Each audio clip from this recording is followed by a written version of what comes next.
Welcome back. LeBron James facing backlash this morning over his tweet responding to the deadly shooting of 16-year-old Ma'Khia Bryant in Ohio. He initially tweeted a photo of the Ohio officer involved, and he captioned it, "You're next, #accountability," with an hourglass emoji. He later deleted the tweet. He claimed his post was, quote, being used to create more hate. Dagan McDowell, your reaction. 50 million followers LeBron James has. This tweet, just what he's saying is reprehensible on so many levels. What was he really saying about that police officer who actually saved another young woman's life in that shooting? The shooting, tragic, yes. But the woman who died, the young girl who died, the teenager, had a knife in her hand, and we know that. So he took the tweet down after it received, 40,000 likes? And then he said, I took it down because it's being used to create more hate. Well, he is the person creating hate by tweeting that photo in the first place. Miranda Devine writes about this in the New York Post today, and she said she essentially says he is part of an industry of untouchable influencers in this country who are devoted to racial division.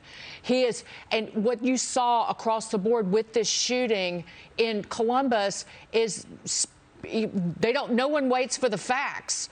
It's speak first and target the police officer rather than waiting. Benjamin Crump, who represented George Floyd's family in Minneapolis, he came out on Twitter and said that issued an inflammatory lie on Twitter claiming that Bryant the young woman was unarmed. And in fact, the New York Times then edited out the word unarmed initially when they first reported his remarks.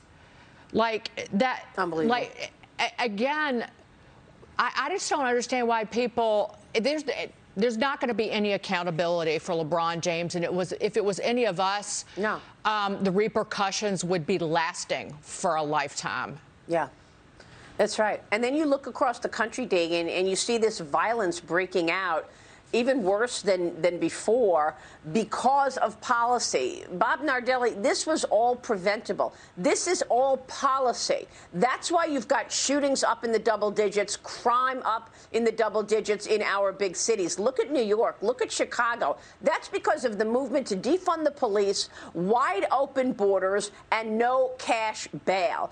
Specific policies that were changed that caused this spike in violence. People are not talking about it, but it's affecting all families. Yeah, Maria, it's frightening, I think, to a number of us out here that either see these events taking place, read about them, as Dagan has mentioned. I think in this situation, I think we would all agree that a proper investigation and the revealing of the facts, as Dagan said, is good. It's good to have accountability on the facts. Unfortunately, he is such a figure, with a number of followers.